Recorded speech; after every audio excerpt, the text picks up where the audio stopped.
Benchwarmers smiling. Marco hitting us with that $1 million smile. What's up, Marco? What's going on, bro? I haven't seen you in a minute. Yeah. I haven't been recording lately, but thankfully we're back for Fantasy Prem. This fantasy episode is previewing Game Week 24, a small double game week, but a double nonetheless. Before we get into all of the information, the watch list, the notes, captaincy transfers, and the review of the Benchwarmers Fantasy League, we'd like to remind you that you can always catch us on Spotify, Apple Podcasts, and Google Podcasts by searching Benchwarmers FC. Marco, they can find us on socials by searching Benchwarmers FC1 on Instagram, Facebook, and Twitter. Nice. And they can also watch us on YouTube at Benchwarmers FC TV. Right. So we'd like to encourage you, if you haven't gone to YouTube, to hit that subscribe. We'd greatly appreciate your support. Also for any of our social media platforms, Instagram mainly, where we are most active as well. We would appreciate your follow and a comment, a like on anything that we post on our page. Marco, it's a bit of a dull note, but you know, I'm gonna just get it out of the way. I saw that you were pained. Everybody had they just had that bench regret. The bench regret. So Marco, walk us through your score for this previous game week 23. How'd you do? So unfortunately, I did do below average as usual. I did hit 49 out of the 58, which is average. And yes, I have that bench regret. I went with my heart and not with my gut. And I benched key players that I knew that were gonna perform. But in me, as an Arsenal fan, I was like, no, this is our time. This is our redemption. We're coming out to play. And we did. Technically, we did. But sometimes you can have the 100% possession and still lose a game. And in this case, it was one missed pass that led to one goal that cost us the game. And that goal came from Watkins, which I left in the bench. And of course, Martinez had to come and show why he should have stayed at Arsenal and did a phenomenal job. Also 9 points and also on the bench. Dang, so... Martinez shining with three key saves, 2 bonus. Watkins as well with his goal and 3 bonus 9-pointers. That's gotta hurt, man. It stings a lot. I'm not gonna lie, it does sting because there was other players that I knew I should have just left out, but in me, I thought it was like this game is gonna go this way. Of course, you can never predict in soccer. That's the one thing that we all know. Don't predict. You can't know what's gonna happen. So I considered leaving Antonio out. I didn't. I left him in. He didn't do shit. I think they walked away with a tie, didn't they? With against Fulham. Yeah, no. So, I mean, there we go. So, I put my confidence in the wrong players, and it bit me in the ass. And that's basically it. Well, Marco, if you want to feel any better, I'll go over how I did for game week 23. I hit bare average, 58 points for this week. I have taken the lead in the Benchwarmers Fantasy League, which I'm in my mind, you know, I feel good about that, but again, I also want to make the league competitive, so I'm hoping that people will start to come up. There's a few players that have been climbing up the ranks. Josue's been doing well, unfortunately, and the Gap versus Marco Challenge Gap has also been doing well. Some of the players that were in the top 3 have been fallen. There's a lot of movement, but I think there's still a small enough gap that it's still anybody's league. No one's running away with it yet. But I'm going to go over my bench, Marco, just so you feel good. Listen, Martinez, 9 points. Dallas, 12 points. Calvert-Lewin, 12 points. And Chilwell with 2. I basically benched 40 points for a Souček red card, a Cancelo clean sheet being wiped. Here's the thing. I tried to get cheeky. You know what? I brought in Pope for this week because I wanted to get cheeky with the 0-0. The next 3 games that Pope has early in their season, he played these teams and he scored his highest double-digit hauls. So I thought, you know what? I'm going to use a bit of logic here. I'm going to try the trend. Burnley are a great defensive team. Nick Pope has been showing why he's one of the best goalkeepers in fantasy. Martinez obviously is giving him a run for his money with, I think, his 11th clean sheet of the season, or maybe 12th. I'm not sure. But Pope, he screwed me over. And Burnley, you know what? They got scored on. It was a 1-1 draw. They still drew. Historically, I think, if I'm not mistaken, they have the most draws between those two teams, Burnley and Brighton. So that really hurt me, especially with Martinez getting a 9-pointer. Calvert-Lewin benched because I thought United would have been able to keep him quiet, and that backfired. So 12 points on the bench, and that one, I think that one hurt the most, Calvert-Lewin, because I could have risked it to just keep him on. 3 bonus, an assist, a goal. That one really hurt. But then Dallas just twisted the knife right in my back. Dallas with 12 ridiculous points, leads 2-0 win over Crystal Palace with an assist, a clean sheet, 3 bonus. He did great. He did absolutely great. And I think this shows a bit of a trend, which I'll get into later on. But Crystal Palace look a completely different and lifeless team without Wilfred Zaha. Zaha makes a lot of things tick on that Palace side. But we're going to move on into the Fantasy League, Marco, just to check in. I'm sitting in first with 1401 points. Second place is not too far behind. I think that's a 7-point difference with 1394 and kept it with trust. Right below them, a 50-point swing to I Love You, Hannah. And our very own Josue with Sonaldo 7 climbing into the top 4 with a great 82-point week. Checking in on everyone else in the league that is part of our bench. And Bruno We Trust sitting in 11th with a small green arrow. Nick sitting in 12th. Eric dropping down and swapping places into 13th. And it got messy. Let's party with a bit of a red arrow slipping down to 19th place. But it's not anything that we can't make up, right, Marco? We have to keep in mind always that it's a marathon and not a sprint. That's for Nick. So moving forward and looking at players from the watch list. So players to watch. And this is something that I've been looking at for a while now. I only have a few names to bring up. The first one, it pains me a little bit because I don't trust this team. And you saw it too, Marco, and we're talking about Chelsea. You brought in Marcos Alonso. He had 3 straight starts, 3 straight clean sheets. I think he also scored a goal in his first game back. He was looking great. And then Tommy T just shafts everybody and drops Alonso for the 4th match. However, I will say that one of the players that has been flourishing, at least benefiting from Tommy T's tactics and team selections, has been Jorginho. Jorginho, if anyone has been following along for our fantasy, Marco had Jorginho earlier this season. If I'm not mistaken, you had him on your team. He was pretty much involved because he is a penalty taker. And now he started 4 matches back to back, 90 minutes. He scored in back-to-back game weeks as well, taking the penalties for Chelsea. It's not someone that I would recommend to bring in and have starting, but it's definitely someone that I would probably bring in as my 5th midfielder. He's pretty cheap, and he's definitely guaranteed goals with the penalty duties. Chelsea don't look like the attacking force just yet. They've definitely changed, so I don't want to get hate from the Blues or Chelsea players. They had an FA Cup match today against Barnsley, which they managed 1-0.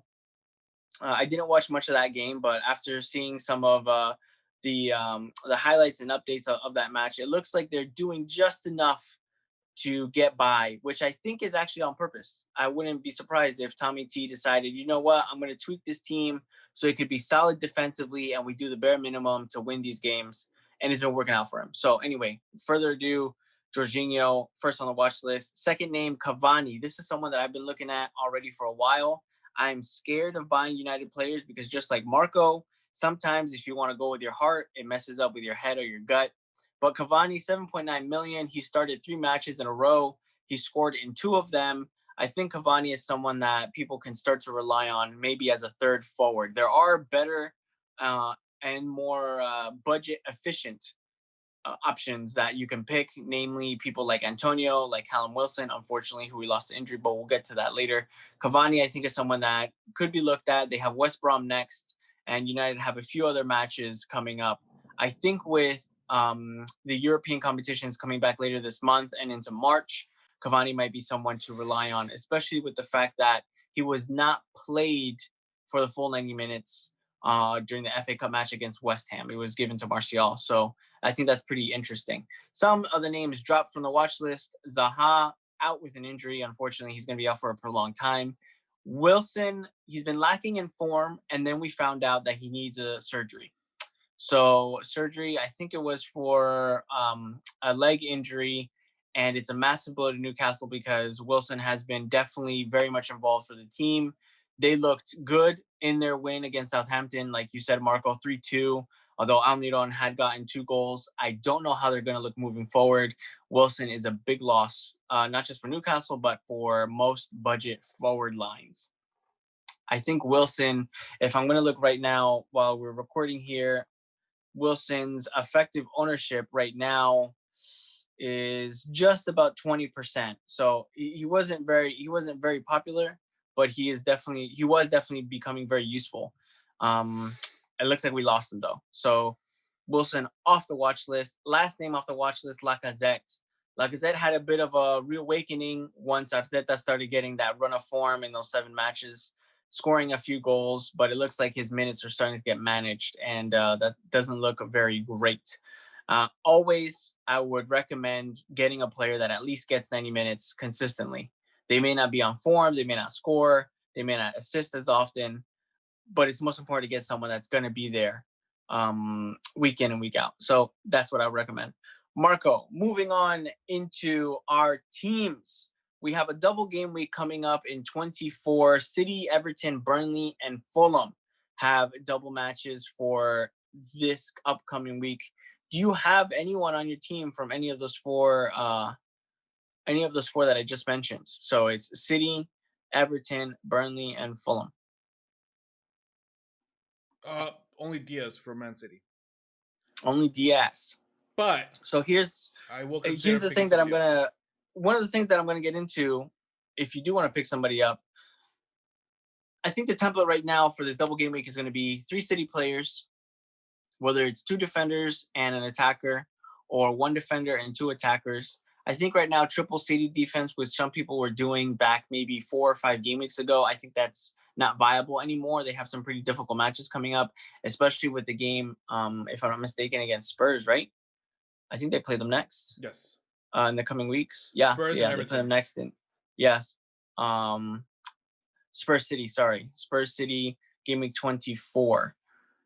So you have Diaz. If you were to pick up someone else, Marco, who would you look at from Manchester City specifically? Gundogan. And that's it. That's literally the only man that I would venture out to recommend and suggest. Gundogan, because he's been scoring like it's not his business.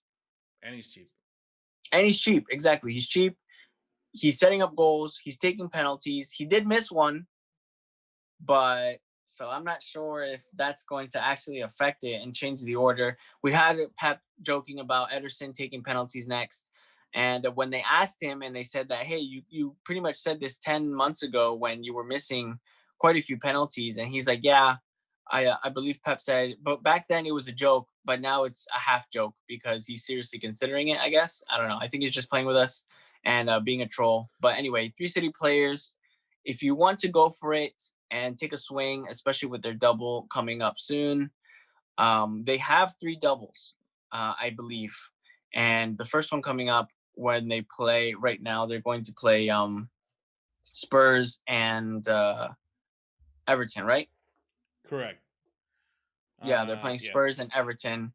And then in 25, they play Arsenal. And then in 26, they play West Ham. Pretty much they're going to have another double confirmed soon, which will be, we got some information after these FA Cup matches this week, but we'll get into that a little bit later.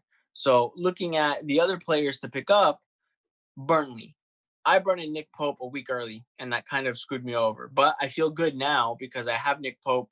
I'm pretty sure he'll probably rise in value. And they play, I think they have 2 pretty simple, or at least clean sheetable, if I can use that term, clean sheetable matches coming up with Palace and Fulham. Palace without Zaha, looking like they have no tooth. Fulham, they're capable of scoring an odd goal here or there, but I would hope that both of those are back-to-back clean sheets. So another player that you could pick up from Burnley, I would only recommend a defender. I really wouldn't go anywhere near their midfield or their forward line. It's just not worth it. The ceiling there isn't very high for those players, but for a defender, if you want to pick up Pope and get on the double, that's great. They have a good match against West Brom right after the double, so you can keep Pope for 2 weeks in a row, maybe take a little punt there. Or if you already have Pope and you want to bring in another defender, anyone, literally anyone from me, Tarkowski, Logton, those guys are pretty much fair game. I think Charlie Taylor is still nursing an injury, so although he's probably the cheapest, I wouldn't really rely on Charlie Taylor right now. And then Fulham does have a double, but really the only person that I would look at from Fulham is Ademola Lookman. It's not someone that's very exciting. Marco, we addressed Pep Roulette, people that are being benched. I'll give you a question right now just so that people can have their own opinion on this. Would you take a risk to bring in Sterling if you had the funds? Fuck. Where does he play? Midfield or strike or up top? He's midfielder currently. Yes. Yes. And I only have two people that I would drop for if I had the funds, of course. But I have a stacked midfield. So the only two people that I would consider is Souček or Grealish. I think I would go with Souček and take him out. But I'm glad you said yes. Cheap, but I'm not sure. I'm glad you said yes, because either way, the point that I was going to make is that for some reason, Sterling hasn't been... I feel like he's been pretty much overlooked. He has only a 13% effective ownership in the game right now, and he scored a goal in 3 of his last 4 matches. His last 4 points totals going back versus West Brom were 11, then he was rested, so 0, and then 8 and 8 back-to-back, scoring goals, getting points. Sterling might be someone that you could consider for the time being, especially for their double. Against Spurs, historically, yes, I would have to admit that City, for some reason, have been struggling against Spurs, and we saw that in the fixture in the beginning of the season. But if you have only one City player, or if you have only 2 of them and you want to try to attack the game week, I would say Sterling should be maybe one of the places that you look at. Yes, they have Foden and Mahrez and whoever else, but I think those players are very much a risk. Phil Foden scoring a fantastic goal against Liverpool, and he hauled this past week. But I think you would have needed to hold him for, I think, 4 or 5 game weeks in order to have benefited from that haul. And it's not viable. It's not worth it. So I'm looking at it right now, just so I'm not talking crazy. His last 5 score lines, and we're going back to game week 19, where we got him, where a lot of people got him for the double when they played Crystal Palace and Aston Villa. I got him for that double, and I held on to him for a week after, and I let him go. His points were 1-3-1-3-0, and then he bangs with 16. So whoever had Foden, whoever was stuck with him, congratulations. I hate you, but Foden is a bit of a risk anyway, so I wouldn't go there. I would probably only go as far as Sterling, Gundogan, and any of the halfbacks, any of the center backs, either Diaz, Stones, maybe even Laporte if you want, but I'm sticking with Cancelo. So moving forward, you do know former Arsenal man Willock has now joined Newcastle, if I'm not mistaken, right? Yep, and he scored his first goal. He scored his first goal. This is, I'm going to call this Lingardinho syndrome. He could prove me wrong. I'm not saying that he won't, or I'm not saying that he will. I'm saying that just like how Lingard scored 2 goals with his first cameo for West Ham, he's pretty much gone silent since then. Yes, it's only been 2 matches since, but he hasn't really shown up for West Ham. for people looking at Willock and licking their lips, rubbing their hands together and saying, man, he's cheap. He's on the Newcastle side. Be careful, because Newcastle have bad fixtures, and it's good to watch that player for a few games at least. You might miss on some points, but it's always best to give yourself at least 1 or 2 weeks to see how this player is getting along. And I think now with Wilson missing, he might play a bit more of a central role to the attack, but I think they're just going to be very different. I don't think Newcastle are going to have it to be scoring goals and assisting each other and playing well moving forward. So, Marco, we're going to get you involved a little bit here. What chips do you have left? Because I want to explain a little bit about the double game weeks that are coming in 24, 25, and the big one, 26. So what chips do you have left for your team? I got 2. I got technically 3. I got a free hit. I got a triple captain. And then I have a wild card. You still have your second wild card. Great. I still have my second wild card. So the only one I've used is my bench boost, which was a waste, but it's all right. Yeah, that's fine. That's fine. Wow, you could be solid. You could be really solid. So we're going to go over this really quickly, and I'll try my best to explain it. I would recommend very, very highly that everybody look up Ben Krellin on Twitter.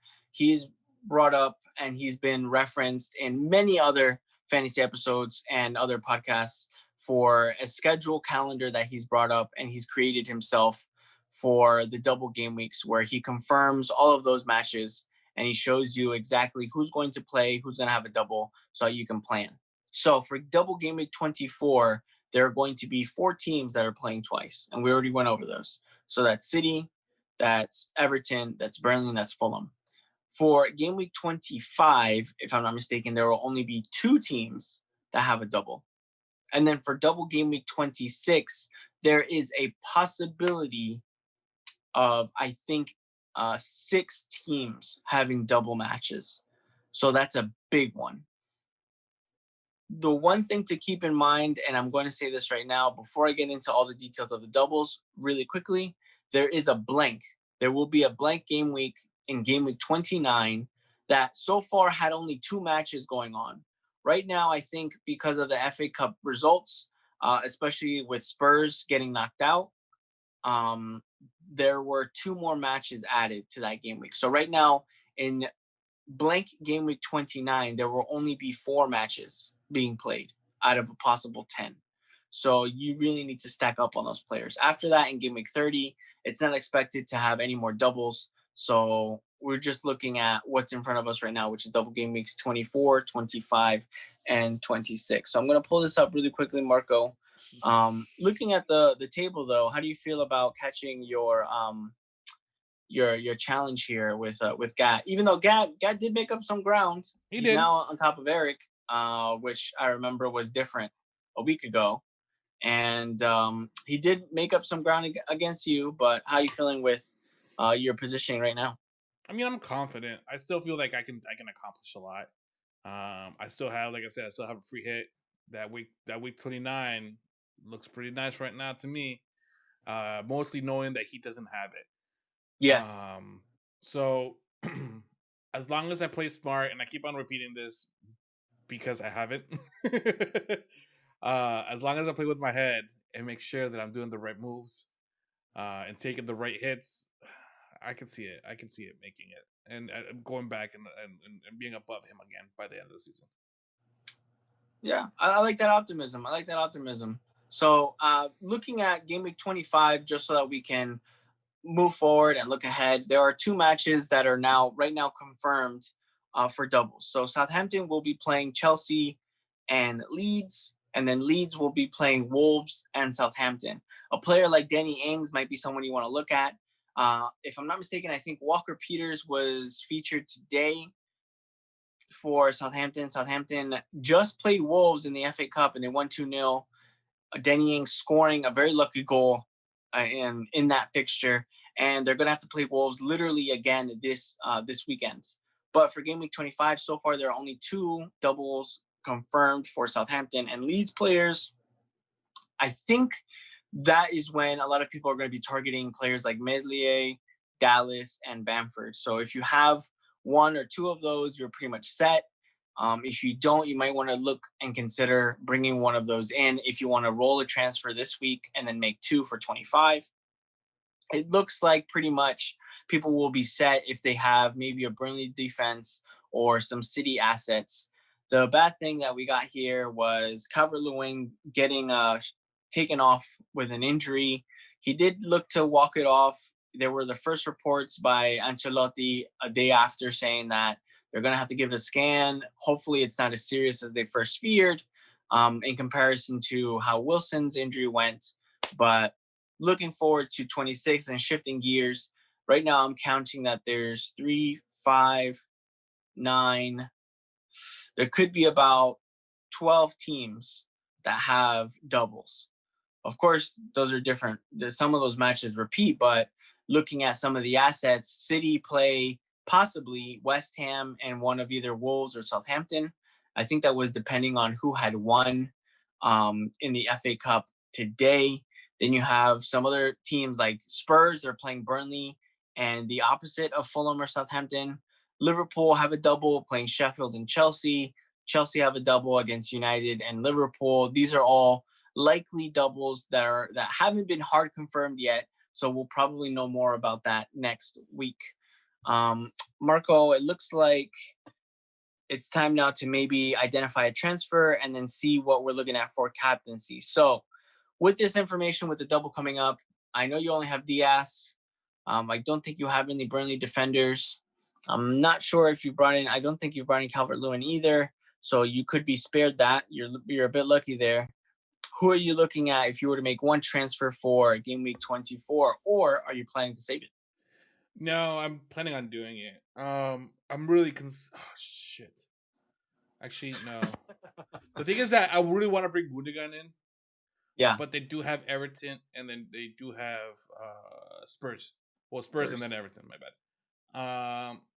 Everton is a winnable game. Spurs is also a winnable game. But you already mentioned it. For some reason, Man City kind of loses their track, and then it could end up in a tie, and I just get screwed anyway. Yeah, so, they did lose. City did lose 2-0 earlier in the season to Spurs. Correct. No, they weren't in this form that they are now. Right. So right. that's also that's absolutely right. Consider, and then Spurs have been on a we don't know what kind of momentum. They've been up and down a lot lately. As Eric would put it, they're already in the second season of Jose's bad antics. Yes, yes. So it's a gamble, and I might bring in Gundogan and drop maybe Grealish or maybe Socek. I'm still debating because he is very cheap, so either one could go. Drop Grealish gives me a couple points. If I drop Socek, then I lose a couple points on the bench. Sorry, on the bench. All right, that sounds like a pretty fair transfer. Looking at my own team here, I'm stuck with Chilwell, and he already dropped in value, so I was a bit pissed off at that. And then these injuries, man. I have right now 4 flagged players. James Justin, that was another casualty that we didn't mention. James Justin getting stretchered off. It looks like that one might not be as bad, but again, he's probably also going to have to undergo a scan. It looks like it was a knee injury, so that one might be a bit serious. Losing James Justin right now at this point of the season is going to be a big blow, not just to fantasy managers, but to Leicester City themselves. So I think Justin's going to have to sit for a while. He's been slowly gaining value for me, which has been great. Like I said, though, I'm stuck with Chilwell. Tommy T has been rotating too much, and I don't like the uncertainty of whether Chilwell is going to play or not. So I was going to transfer him out for maybe a Burnley defender, but then that would leave me with literally no forwards because Calvert-Lewin is yellow flagged, Antonio is yellow flagged, and Wilson is probably out for maybe a couple weeks at best, close to a month. I'm not sure. So my next move would have been, okay, well, why don't I try to set up for Game Week 25 when I know that Leeds have a double? And the thing is that I had Bamford earlier, and he's definitely gone up in price. He's essentially the same price as either Antonio or Wilson. I don't want to get rid of Antonio because he's been a beast. Right now he's just flagged because of fatigue, so he might be rested against Sheffield United. I'm not sure. They have two very difficult matches against Spurs and City right after anyway. So I don't know. Right now I'm feeling the double Burnley defense. I'm feeling maybe getting Ben Mee, but then again, that would mean that I would have to uh, go without a forward line because literally nobody is fit. I could bring in Bamford a week early, even though they play Arsenal. I know that's not the greatest, um, especially with Leno being able to. I think Leno's back already from suspension, right? Leno and Luis, I think, are both back. Yeah, So they it's weren't too red. There was two a double yellow then a red. So I think they right. are back. Yeah. So it's a different story, man. It's a different story playing against Matt Ryan versus Leno. It really is. They did tie 0-0 earlier this season. So that's what holds me back from getting Bamford because if Arsenal are going to be a bit defensive to try to mitigate another loss and prevent it, I don't know. I don't trust Leeds that much either. So I'm a little stuck. I think maybe Chilwell might be the name to go for a Burnley defense just so I can capitalize on that double game week. And we'll see how it goes. Captaincy though, Marco. So I'm going to go over some options for captaincy, and then I want you to tell me what you think or what you feel might be it. Of course, it can change between now and Saturday, which a reminder, the deadline is going to be Saturday, 6 a.m. Eastern. So be careful for that. It's going to be an early match. The first captain, I think one of either Pope, a brilliant defender, or Calvert-Lewin if he's fit. Calvert-Lewin has that double. Yes, they do play City, but then they play a very leaky Fulham side. I think Calvert-Lewin is good for at least 2 goals there, I hope. We saw Richarlison do very well in Everton's match against Spurs anyway. I think Everton beating Spurs 5-4 just shows that they're getting back to the form that they had early in the season, which is great for them. The only bad thing, though, is that Calvert-Lewin came off injured, so I'm not sure. My first captaincy option, though, just to reiterate, either Pope or any of the Burnley defense, or maybe Calvert-Lewin. The second one, I would say, would be Gundogan, Sterling, or a City defender. If you have some metal, if you have some balls, if you want to take a risk and have some fun with it, maybe captaining either Gundogan or Sterling, and seeing if they start and maybe nicking a goal off of two defenses that pretty much can be exploited. Spurs are on a low, and Everton have Pickford. I said that before, and I got laughed at. But Pickford, right now, I think Olsen has been in goal for Everton for this cup game, but he also had to play over the weekend because Pickford was out. Um, so I'm not really sure how that's going to go, at least against Everton. But the Man City defense is also someone to consider, whether it's Diaz, Stones, Cancelo, whoever it may be. Is it likely for them to get 2 clean sheets in these games? Not as much as before, but is it likely that they maybe get some attacking returns or maybe even some bonus? Possibly, if the other teams bring it to them. My third option, which is a bit of a differential, but it's still a good game, Bruno Fernandes against West Brom. It's an away match. The pattern shows that Bruno just happens to score much higher whenever they're playing an away match. So it could be a game to maybe exploit and take advantage of if in case anyone on the double doesn't really impress. So I'm looking at my team right now. I'll answer this one first myself, Marco. And I'm thinking honestly of maybe just going with Fernandes captain. I do have Gundogan. I do have Pope. I do have Cancelo as well. I don't have anyone else from the other teams that are playing the double, but I feel like I'm comfortable with them playing double, and then thinking that hopefully maybe Bruno can get a double-digit haul, which would be on level with maybe Pope or a defender or what have you. So I think I might stick with Bruno. I've gotten burned already twice this season by not leaving it on Bruno and just forgetting it there. We also can't really rule out Salah. I think Leicester losing James Justin and having that problem in the defense is going to be a bit tasty for Liverpool's forwards. A Jurgen Klopp who definitely has been improving up until that game against Man City, of course. So what are you looking at for captaincy, Marco?